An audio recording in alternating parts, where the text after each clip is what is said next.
Chapter 9. Second Report of Dr. Watson. The Light upon the Moor. Baskerville Hall, October 15th.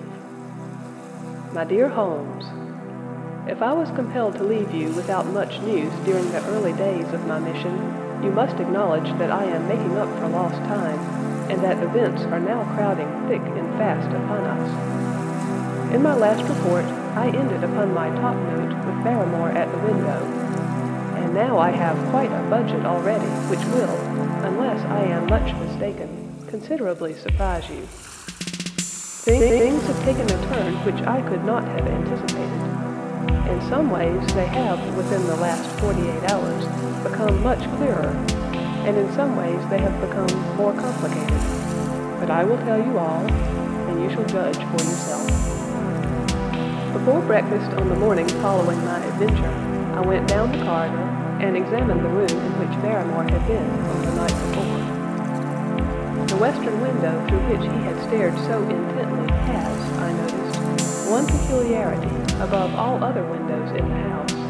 It commands the nearest outlook onto the moor. There is an opening between two trees, which enables one from this point of view to look right down upon it, while from all the other windows it is only a distant glimpse which can be obtained. It follows, therefore, that Barrymore, since only this window would serve the purpose, must have been looking out for something or somebody upon the moor. The night was very dark, so that I could hardly imagine how he could have hoped to see anyone. It has struck me that it was possible that some love intrigue was on foot. That would have accounted for his stealthy movements, and also for the uneasiness of his wife.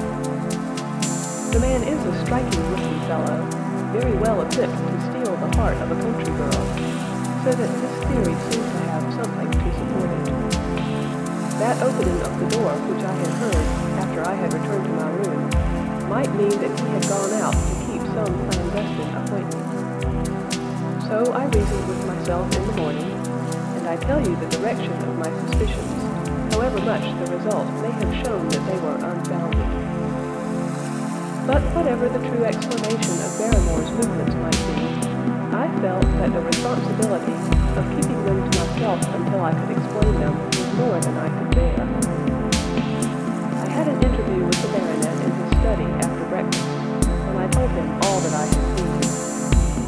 He was less surprised than I had expected. I knew that Barrymore walked about nights, and I had a mind to speak to him about it. 2 or 3 times I have heard his steps in the passage, coming and going, just about the hour you named. Perhaps then he pays a visit every night to that particular window, I suggested. Perhaps he does. If so, we should be able to shadow him and see what it is that he is after. I wonder what your friend Holmes would do if he were here. I believe that he would do exactly what you now suggest, said I. He would follow Barrymore and see what he did. Then we shall do it together. But surely he would hear us. The man is rather deaf, and in any case we must take our chance of that. We'll sit up in my room tonight and wait until he passes. Sir Henry rubbed his hands with pleasure, and it was evident that he hailed the adventure as a relief to his somewhat quiet life upon the moor. The baronet has been in communication with the architect who prepared the plans for Sir Charles, and with the contractor from London, so that we may expect great changes to begin here soon. There have been decorators and furnishers up from Plymouth, and it is evident that our friend has large ideas, and means to spare no pains or expense to restore the grandeur of his family. When the house is renovated and refurnished, all that he will need will be a wife to make it complete. Between ourselves, there are pretty clear signs that this will not be wanting if the lady is willing, for I have seldom seen a man more infatuated with a woman than he is with our beautiful neighbor, Miss Stapleton. And yet the course of true love does not run quite as smoothly as one would under the circumstances expect. Today, for example, its surface was broken by a very unexpected ripple, which has caused our friend considerable perplexity and annoyance. After the conversation which I had quoted about Barrymore, Sir Henry put on his hat and prepared to go out. As a matter of course, I did the same. "What, are you coming, Watson?" he asked, looking at me in a curious way. "That depends on whether you are going out on the moor," said I. "Yes, I am." "Well, you know what my instructions are. I am sorry to intrude, but you heard how earnestly Holmes insisted that I should not leave you, and especially that you should not go alone upon the moor." Sir Henry put his hand upon my shoulder with a pleasant smile. "My dear fellow," said he, "Holmes, with all his wisdom, did not foresee some things such as happened as I have been on the moor. You understand me? I am sure that you are the last man in the world who would wish to be a spoil sport. I must go out alone." It put me in a most awkward position. I was at a loss what to say or what to do. And before I had made up my mind, he picked up his cane and was gone. But when I came to think the matter over, my conscience reproached me bitterly for having on any pretext allowed him to go out of my sight. I imagined what my feelings would be if I had to return to you and to confess that some misfortune had occurred through my disregard for your instructions. I assure you my cheeks flushed at the very thought. It might not even now be too late to overtake him, so I set off at once in the direction of Merripit House. I hurried along the road at the top of my speed without seeing anything of Sir Henry, until I came to the point where the moor path branches off. There, fearing that perhaps I had come in the wrong direction after all, I mounted a hill from which I could command a view, the same hill which is cut into the dark quarry. Thence I saw him at once. He was on the moor path, about a quarter of a mile off, and the lady was by his side, who could only be Miss Stapleton. It was clear that there was already an understanding between them, and that they had met by appointment. They were walking slowly along in deep conversation, and I saw her making such little movements of her hands, as if she were really earnest in what she was saying, while he listened intently, and once or twice shook his head in strong dissent. I stood among the rocks watching them, very much puzzled as to what I should do next.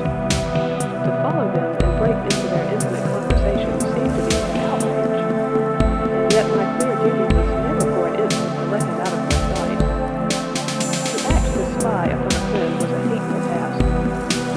Still, I could see no better course than to observe him on the hill, and to clear my conscience by confessing to him afterwards what I had done. It is true that if any sudden danger had threatened him, I was too far away to be at peace. And yet I am sure that you will agree with me that the position was very difficult, and that there was nothing more which I could do. Our friend, Sir Henry, and the lady had halted on the path, and were standing deeply absorbed in their conversation, when I was suddenly aware that I was not the only witness of their interest.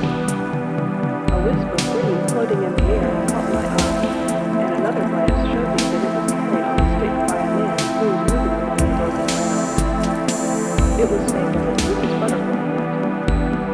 He was very much closer to the pair than I was, and he appeared to be moving in their direction. At this instant, Sir Henry suddenly drew Miss Stapleton to his side. His arm was round her, but it seemed to me that she was straining away from him with her face averted.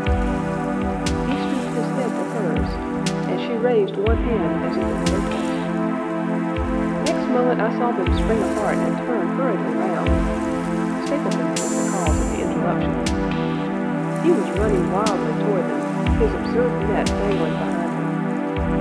He gesticulated and almost danced with excitement in front of the lovers.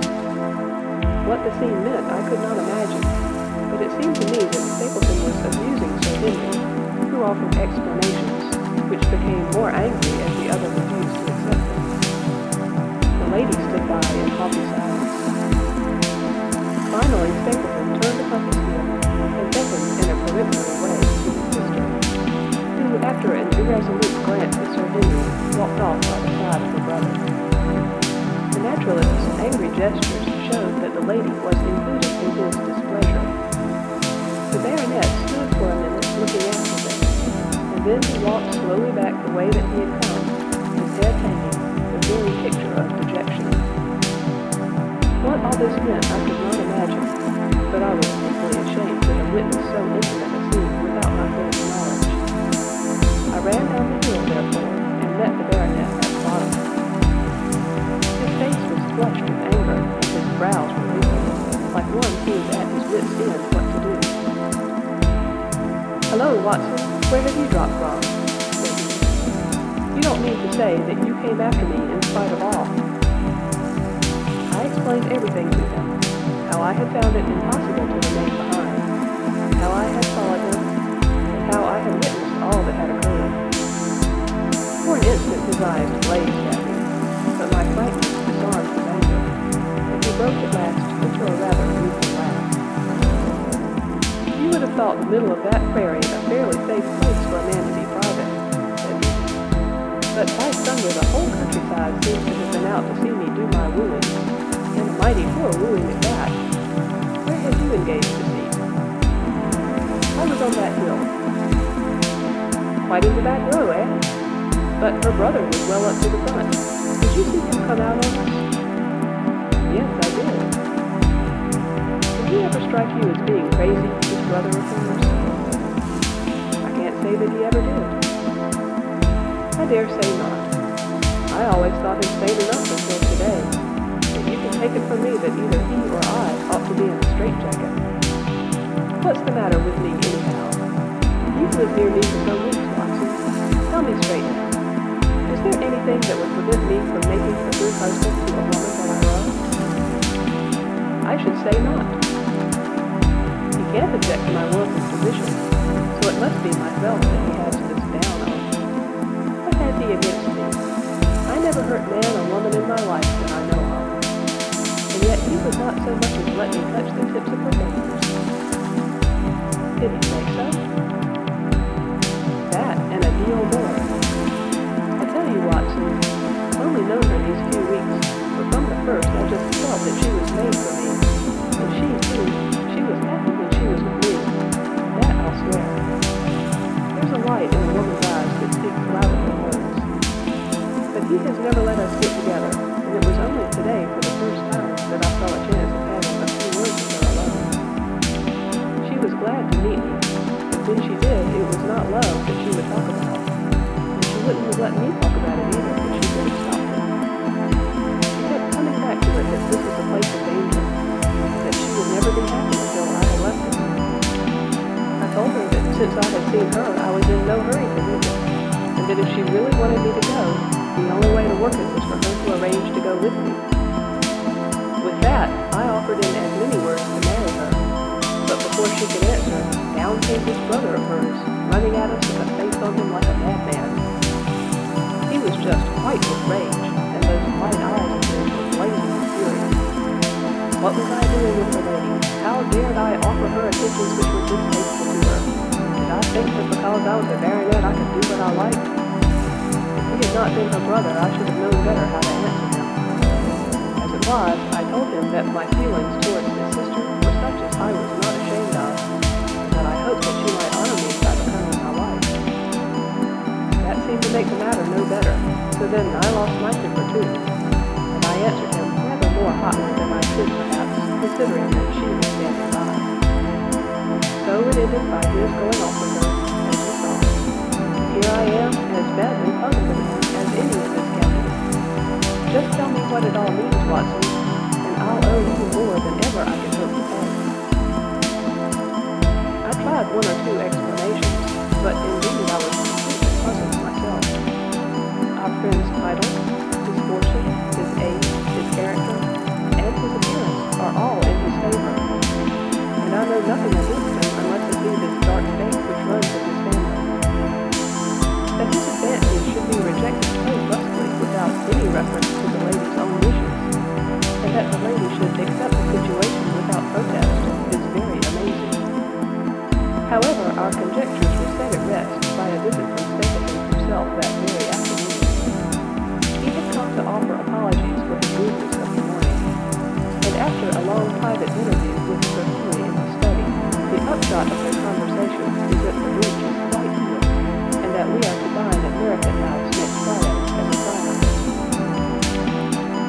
Don't say now that he isn't a crazy man, said Fred. I can't forget the look in his eyes when he ran at me this morning. But I must allow that no man could make a more handsome apology than he has done. Did he give any explanation of his conduct? His sister is everything in his life, he says. That is natural enough, and I am glad that he should understand her value. They have always been together, and according to his account, he has been a very lonely man with only her as a companion, so that the thought of losing her was really terrible to him. He had not understood, he said, that I was becoming attached to her, but when he saw with his own eyes that it was really so, and that she might be taken away from him, it gave him such a shock that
secret journey of the butler to the western lattice window.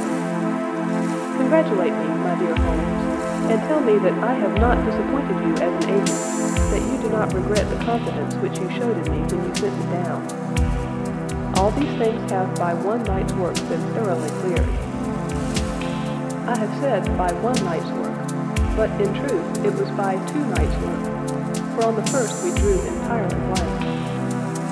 I sat up with Sir Henry in his rooms until nearly 3 o'clock in the morning, but no sound of any sort did we hear except the chiming clock upon the stairs. It was a most melancholy vigil, and ended by each of us falling asleep in our chairs. Fortunately, we were not discouraged, and we determined to try again. The next night we lowered the lamp and sat smoking cigarettes without making the least sound.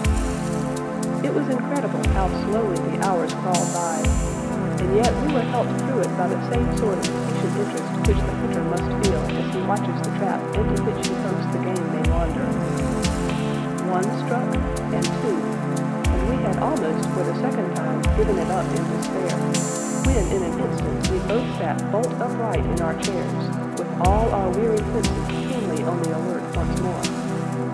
We had heard the creak of a step in the passage. Very stealthily we heard it pass along until it died away in the distance. Then the baronet gently opened his door, and we set out in pursuit. Already our man had gone round the gallery, and the corridor was all in darkness. Softly we stole along until we had come into the other room.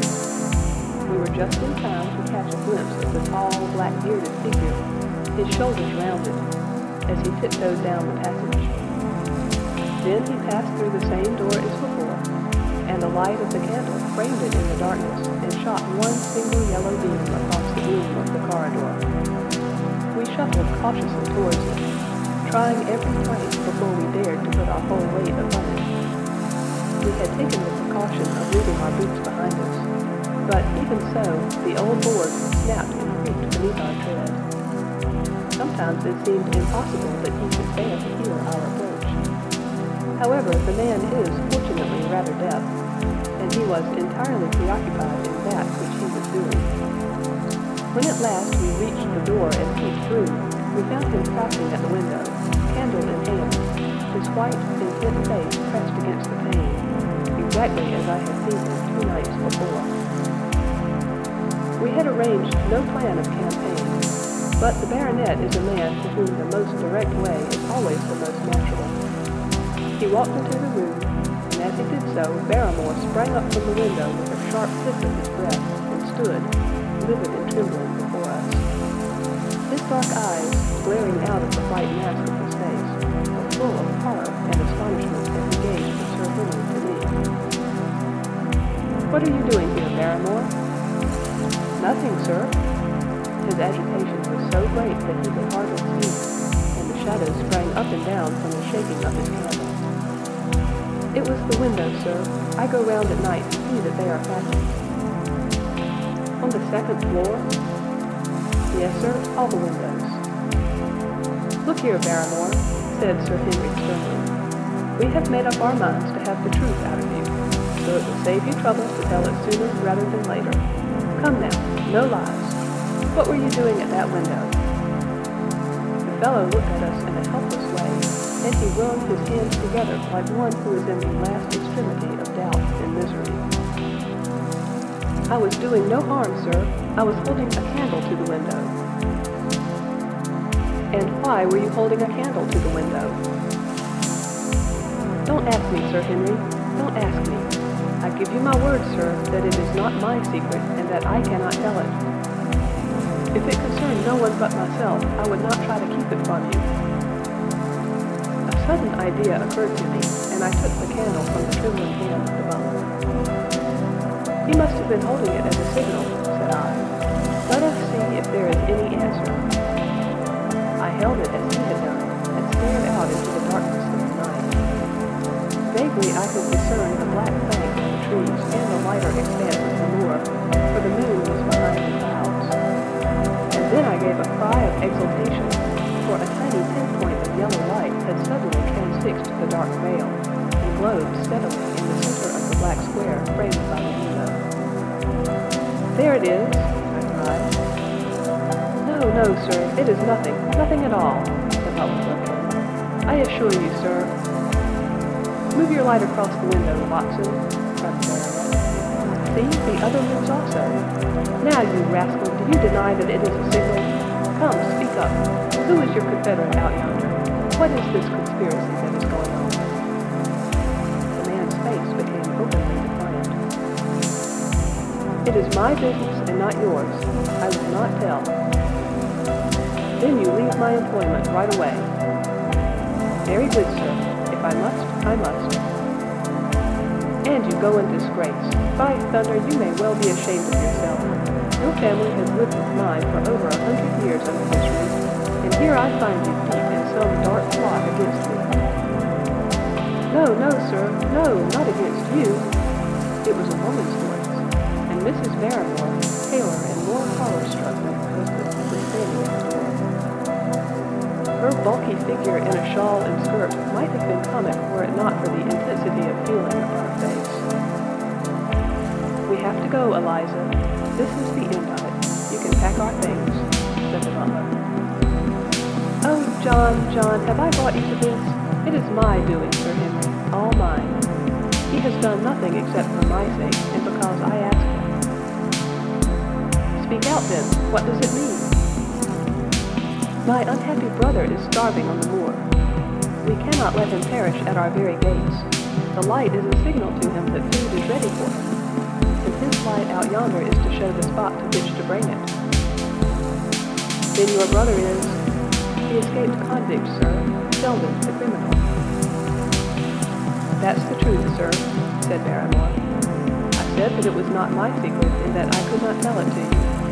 But now you have heard it, and you will see that if there was a plot, it was not against you.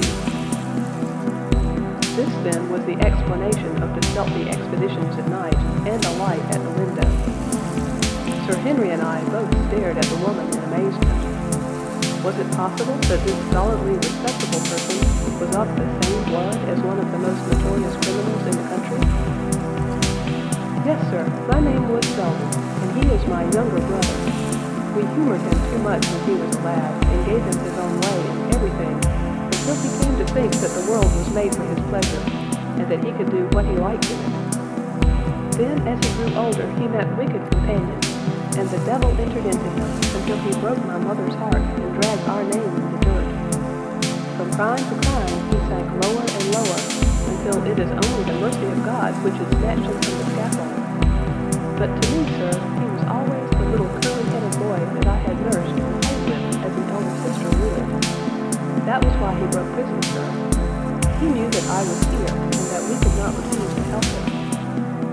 When he dragged himself here one night, weary and starving, with the warders hard at his heels, what could we do? We took him in and fed him and cared for him. Then you returned, sir, and my brother thought he would be safer on the moor than anywhere else until the hue and cry was over, so he lay in hiding there. But every second night we made sure if he was still there by putting a light in the window. If there was an answer, my husband took out some bread and meat to him. Every day we hoped that he was gone, but as long as he was there we could not desert him. That is the whole truth, as I am an honest Christian woman. And you will see that if there is blame in the matter, it does not lie with my husband, but with me, for whose sake he has done all that he has. The woman's words came with an intense earnestness which carried conviction with them. Is this true, Barrymore? Yes, Sir Henry, every word of it. Well, I cannot blame you for standing by your own wife. Forget what I have said. Go to your room, you two, and we shall talk further about this matter in the morning. When they were gone, we looked out of the window again. Sir Henry had flung it open, and the cold night wind beat in upon our faces. Far away in the black distance, there still glowed that one tiny gleam of yellow light. I wonder who dares, said Sir Henry. It may be so placed as to be only visible from here. Very likely. How far do you think it is? Out by the cleft door, I think. Not more than a mile or two off. Hardly that. Well, it cannot be far, if out the food to it. And he is waiting this villain beside that candle.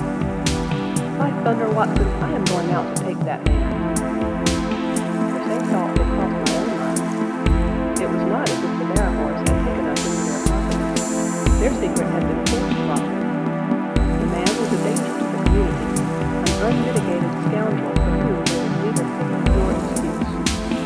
We were only doing our duty in taking this chance of putting him back where he could do no harm.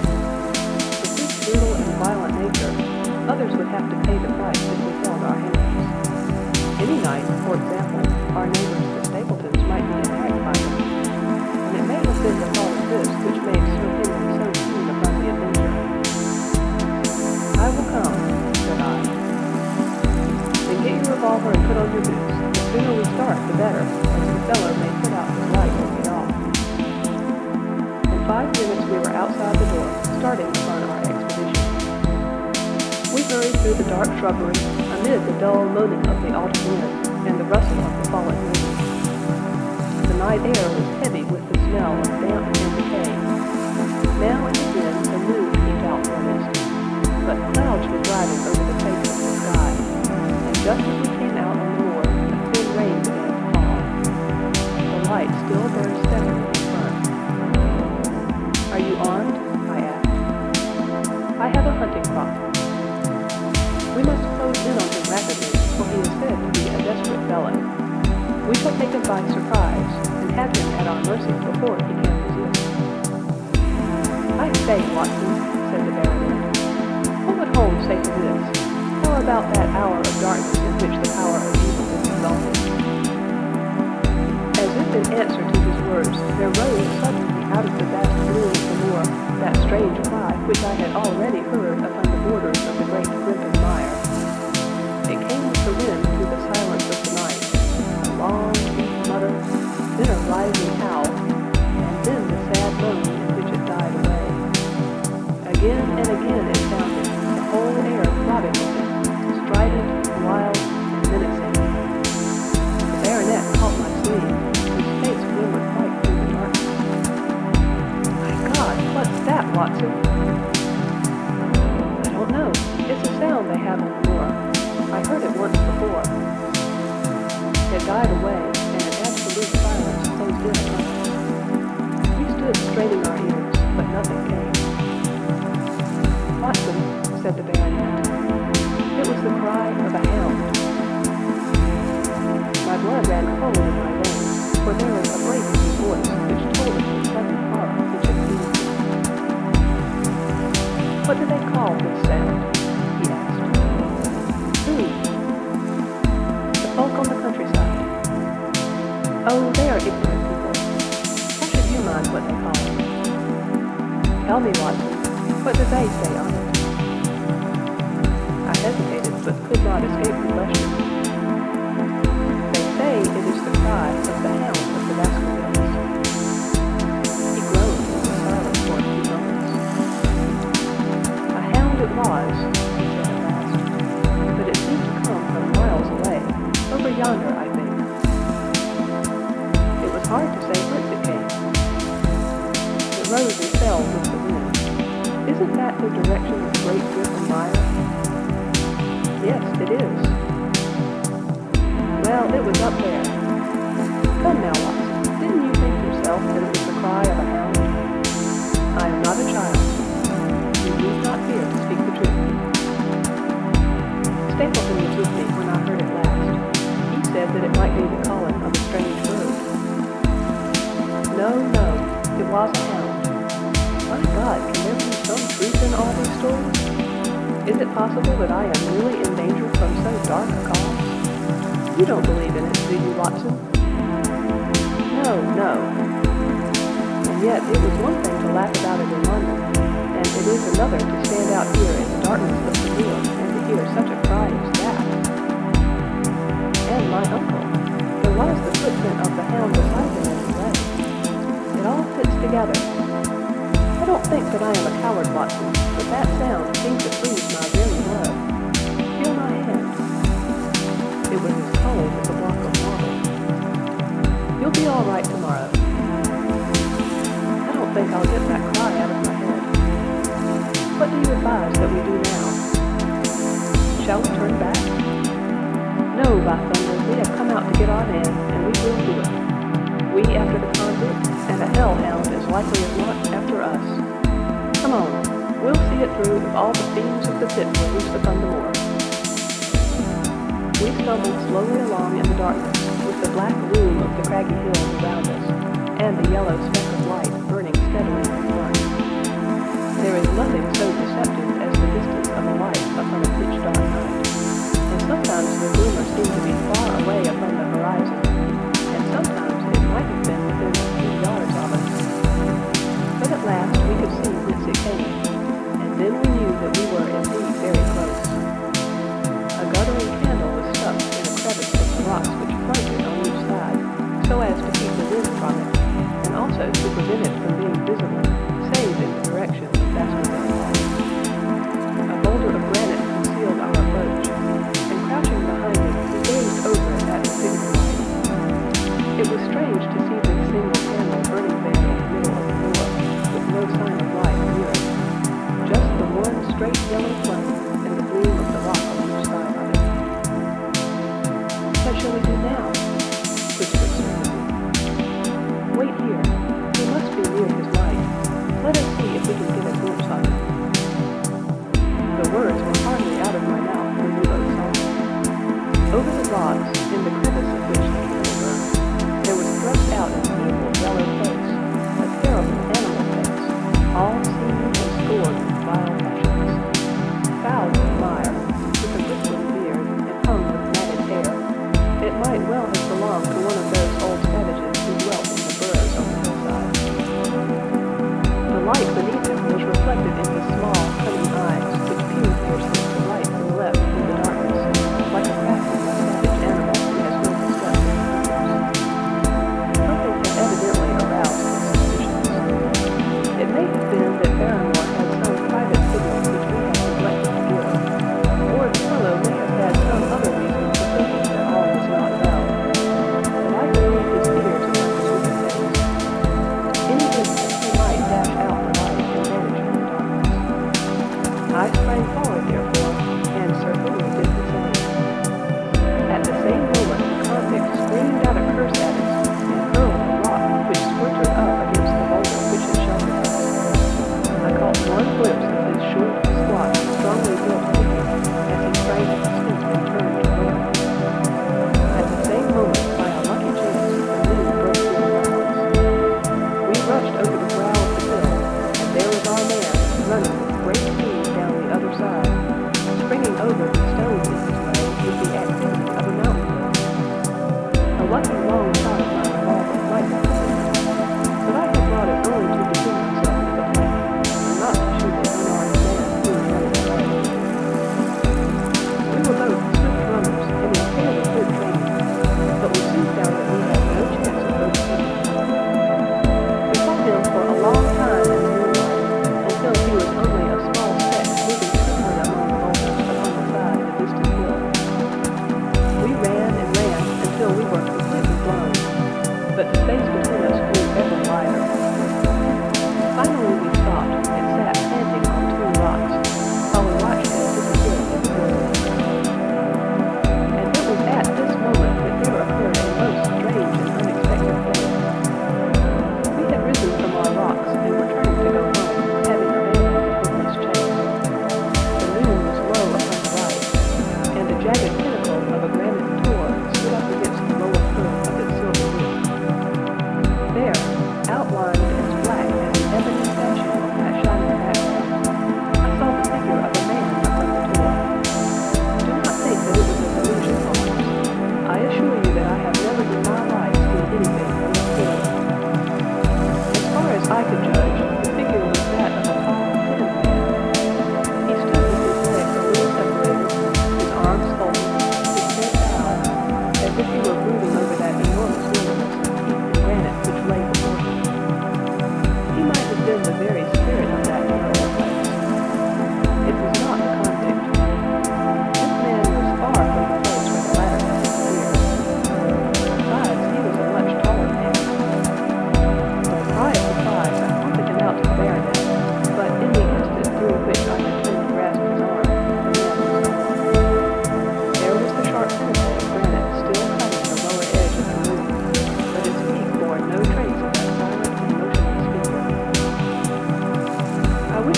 that direction and to search the shore, but it was some distance away. The baronet's nerves were still quivering from that cry which recalled the dark story of his family, and he was not in the mood for fresh adventures. He had not seen this lonely man from before, and could not feel the thrill which his strange presence and his commanding attitude had given him. "A warder, no doubt," said he. "The moor has been thick with them since this fellow escaped." "Well, perhaps his explanation may be the right one, but I should like to have some further proof of it. Today we need to communicate to the Prince Council where they should look for their missing man, but it is hard lines that we have not actually had the triumph of bringing him back to our own prison. Such are the adventures of last night, and you must acknowledge, my dear Holmes, that I have done you very well in the matter of a fulfillment. Much of what I tell you is no doubt quite irrelevant, but still I feel that it is best that I should let you have all the facts, and leave you to select for yourself those which will be of most service to you in helping you to your conclusions. We are certainly making some progress. So far as the Barrymores go, we have found the motive of their actions. That has cleared up the situation very much. But the moor with its mysteries and its strange inhabitants remains as inscrutable as ever. Perhaps in my next I may be able to throw some light upon his also. Best of all would it be if you could come down to us. In any case,